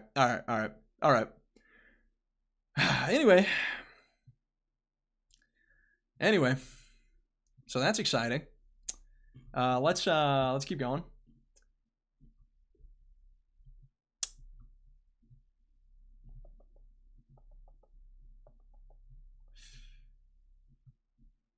Dude, there were so many on the first day. It was so good on the first day. On the first day, there were just such banger comments. Where are we at here?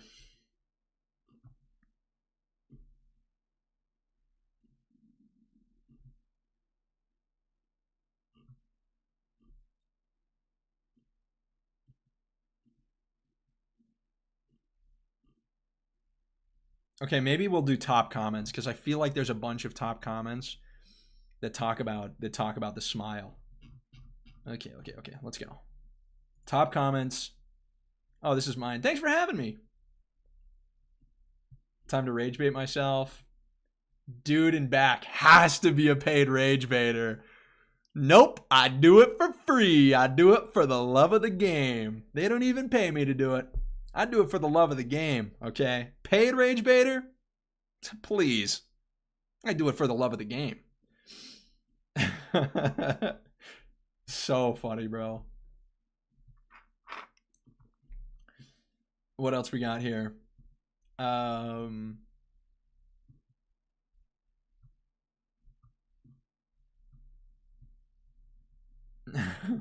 Dude, if you don't have friends who make edgy jokes, then your friends are homosexuals. It's a crazy sentence. Edit. Thanks for the likes and comments. Dude, this is YouTube. You don't get paid for likes and comments. What are you doing, dude? What do you think you're on Reddit? Edit. Thanks for the gold, kind stranger. What are we doing, big gal? What are we doing? Come on. That guy behind making a creepy smile. Dude, they hate me. They hate me. Blue B hates me. All right, Blue B, let's see what you're up to. If you read this, you are very beautiful. Or you ate 3 cats thinking they were bananas. Derp. Derp. I'm so Lee Random. I will mostly post drawing videos and things like that. Merp. I don't know what else to say. I feel bad. This person's probably young. Please, this should go without saying. Don't send hate to any of these people. Don't send hate to them. Like, I'm not offended at all by these comments. I think they're funny. I think they're hilarious. If anything, go like their comments. Let's see what else we got here. There's Adam. It was satisfying to see the jester guy get wrecked after he spent the whole time smirking and making faces. I am not a jester. I don't know how Adam didn't throw a chair at that guy. So funny, dude. Oh, I love this, by the way. Which one? There were so many clowns in that debate. I feel so bad for Adam for the amount of headaches he's getting, and I applaud his patience and love. Somebody replies, the handsome one.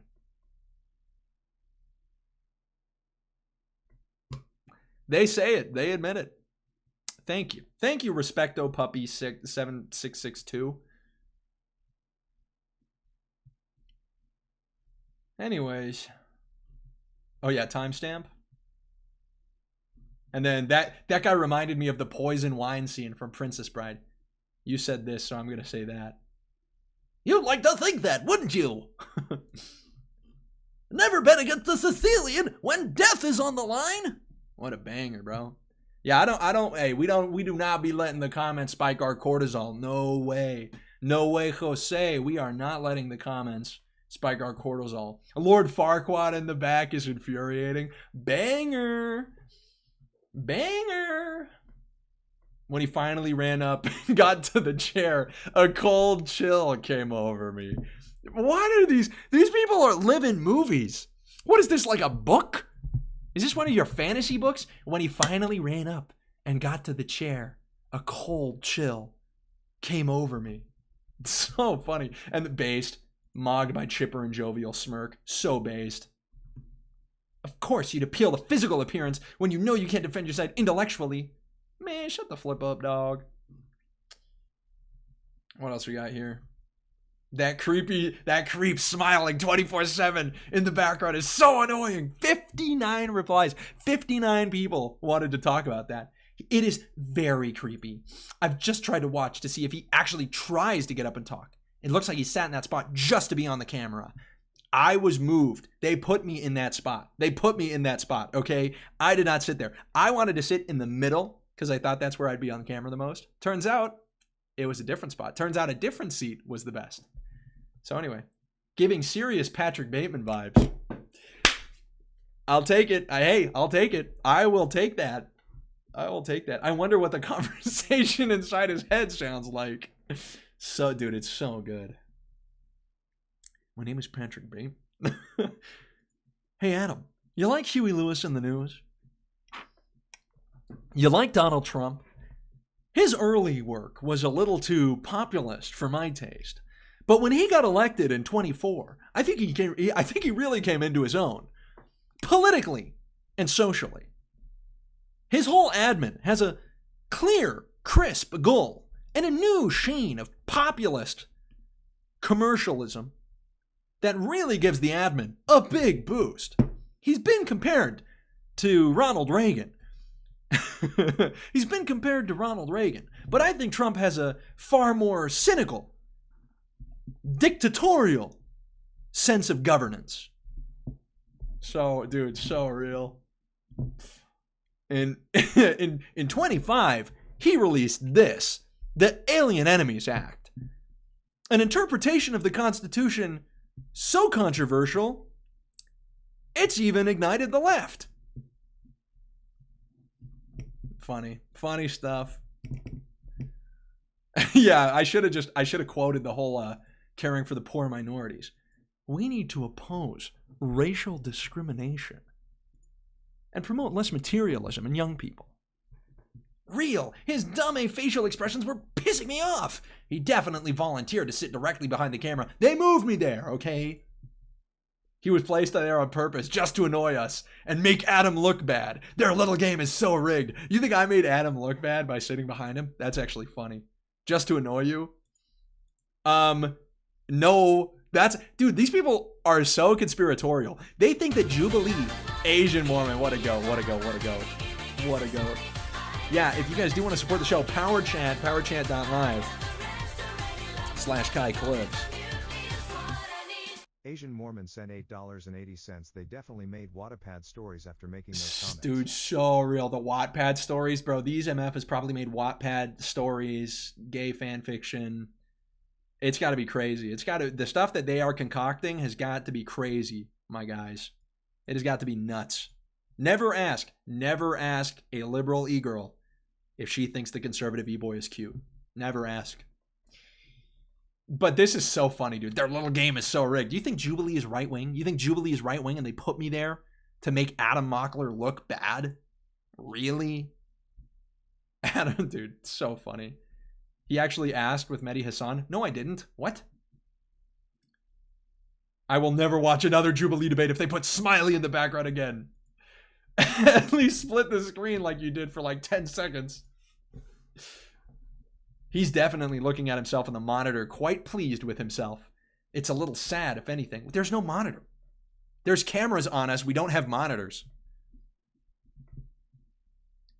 Anyway, maybe even funny based. It is funny. It's hilarious. I'm hilarious. He's paid to do that? No, dude, these people. I didn't even have my flight totally comped. Come on. Oh my goodness. Debunking. This should just be debunking Jubilee comments. What else do we have here? Guy behind Adam definitely punches holes in his walls. True, there's one in my desk, but it's from Clash Royale. It's not from debate. It's not from Adam Mockler. It's from Clash Royale. There is a hole in my desk. That is true. That is confirmed. That guy sitting behind with the smirk and giggling the whole time made this video unwatchable. Dude, these people hate me. These people, like, they can't stand a chipper, jovial, smiley guy.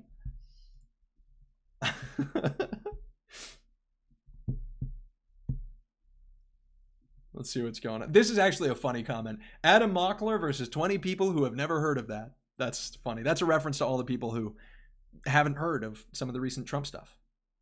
That kid behind Adam making all those faces was the biggest dweeb I've ever seen. Dude, these people write like bullies in Disney movies. He was the biggest dweeb I've ever seen. What? Anyway. I wish Jubilee can have cameras or seating in a way that does not have people directly within a distracting frame. I wonder who we might be talking about. I wonder who we might be referencing there. Lord Farquaad in the background, annoying AF. So funny, bro. So funny.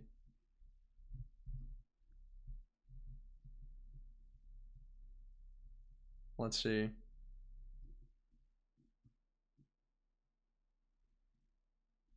It's so flipping funny, these comments.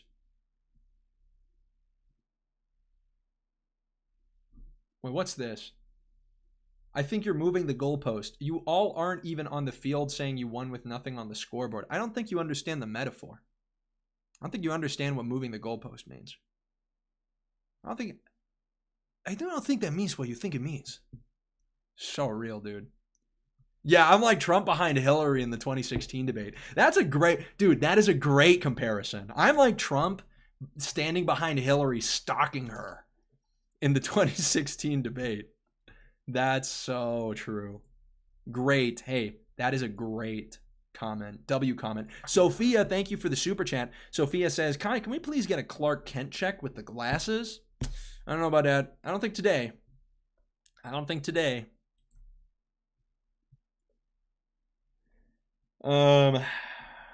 Kai reminds me of Patrick Bateman. The way he talks, his cadence, and his smirk just resembles him, lol. Now let's hear Paul Allen's argument. So based. I'll take it. I haven't seen that movie in literally years, and I still got it.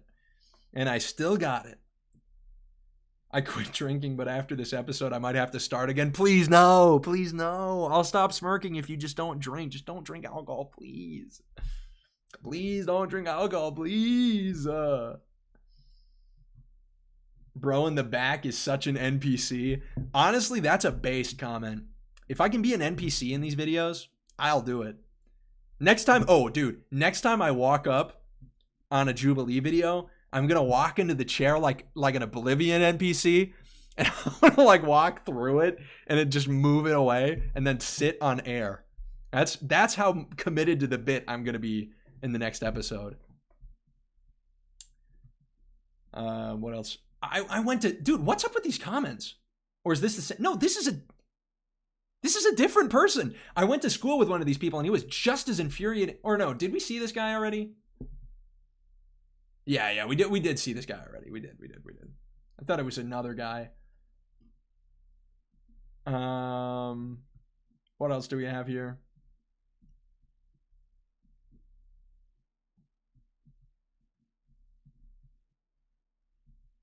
This was funny. It's hilarious how they brought up ICE and immediately panned to the Latino in the room. That was so funny, bro. Some guy brought up ICE, maybe it was Marty, and it immediately pans to Miguel, who was one of the only Latinos in the entire room. It was so funny.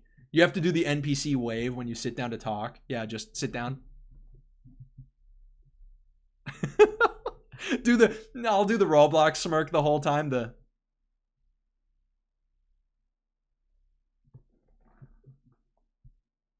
Cheeseburger.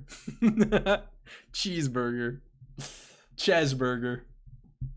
So funny, bro.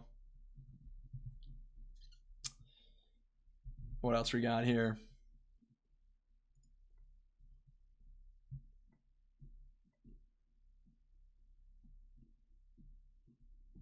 The guy in the back constantly emoting or having a seizure trying to farm for clips just to get clapped like that was actually astonishing. All right, downvote. Who are you? You kissing your dog? This is why cats are better. That's why cats are better. Real.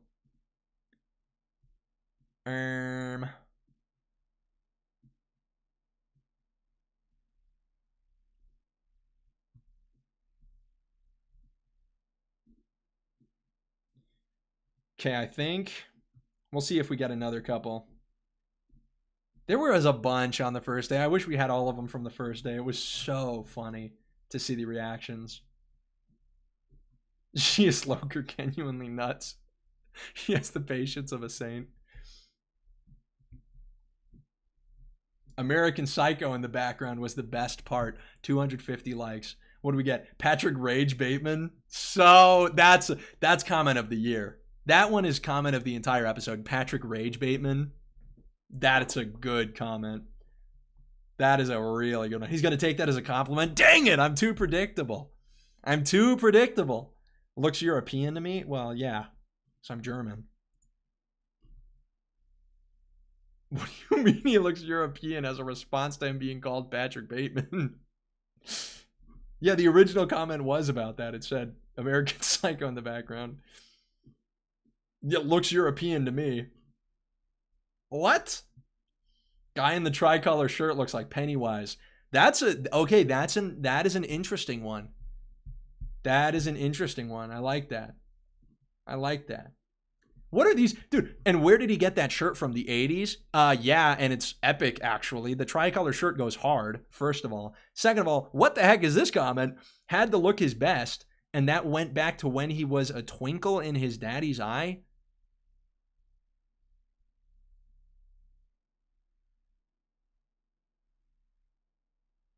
What? Okay, anyway.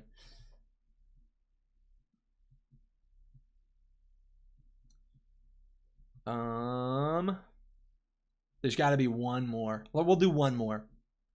Okay, maybe two more. The guy in the background smiling is clearly a psychopath. It seems like that's the consensus.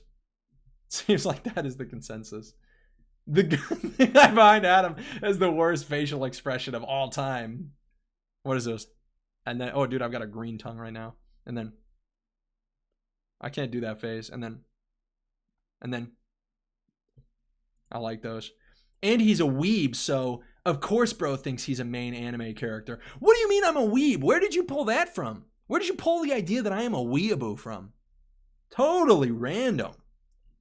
Totally random. Oh my goodness. Just like a little drive-by shot on the weebs. What else we got? The kid in the background smiling. The kid smirking in the background looks like a psychopath. Once again, they hate me. They hate me because I smile. This is why, dude, if they hate me because I smile, how do you think they feel about you? Does Jubilee always have to put someone smirking in the background? There it is. There's another one. I feel like I'm the first one to really do it, though. I feel like I am. Oh, and I even saw this one. I replied, Seems so. And I've seen it on other videos as well. I think it gets more clicks if there's constant conflict on the screen. Dude, the dude with a smirk is about to become a viral meme. I wish. That Smirky Joe guy was in a prior vids of this type, I think. Or I might have seen him as a debate victim in some other video before. Bro, what? My brother in Christ, what? Smirky Joe? Is this like an attempt at a Trumpism? Medi lost and Adam got mogged. So true, 2-0 Kai. True. Truth Nuke. Truth Nuke by Riddler said so. Yep, Truth Nuke. If Patrick Bateman and Lord Farquaad had a child, that's another good one. Even the guy beside him was distracted. Yup. Yup. Yeah, that smug guy in the many-colored. It's not tricolored, it's many-colored shirt. In the many-colored shirt does my head in. Yep, he nods like a bobblehead. Banger. The smug my father didn't hug me trope is vast. What? What does that mean? What does... Yeah, think about Nick Sandman. Think about what they did to Nick Sandman. Think about what they did to Nick Sandman for smirking. For just smirking. He just smiled. He just smiled. Alrighty. Well, hey guys. Let's